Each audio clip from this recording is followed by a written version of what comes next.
Mga master, ngayong araw po ng Lunes, huling araw din ng Setyembre, ay inilabas ng DBM ang Notice of Cash Allocation para sa World Teachers Day Incentive Benefit ng DepEd Regional Office 4A.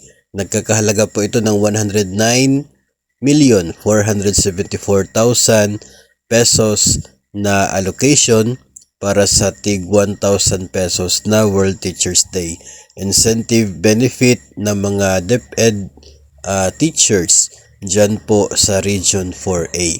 Yung ibang rehiyon naman po ay meron na pong mga paunti-unti na inilabas na NCA for this purpose para po sa iba't ibang dibisyon at mga paaralan. So magandang balita po ito para ngayon sa mga taga Region 4A na kakatanggap lang din po ng SARO nila noong Biyernes para din sa kanilang PBB 2022.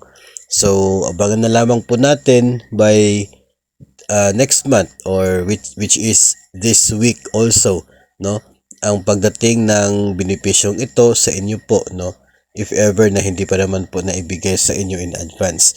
So congrats, and marami na po tayong mga nababasa ng mga komento na nagsasabing sila ay nakatanggap na ng kanilang 1,000 pesos na World Teachers Day incentive benefit. Bagamat ang nasa guidelines po nito ay not earlier than October 4, pero nagpapasalamat din po tayo na naging maaga kasi para mas magamit po ng mga teachers. But definitely, if we will really stick to the guidelines, not earlier than October 4 po ang nakasaad sa DepEd order na related po sa pag-release ng incentive na ito. Pero marami na po ang nabigyan ng 1,000 pesos na incentive na yan from DepEd para po sa mga teachers ng Department of Education.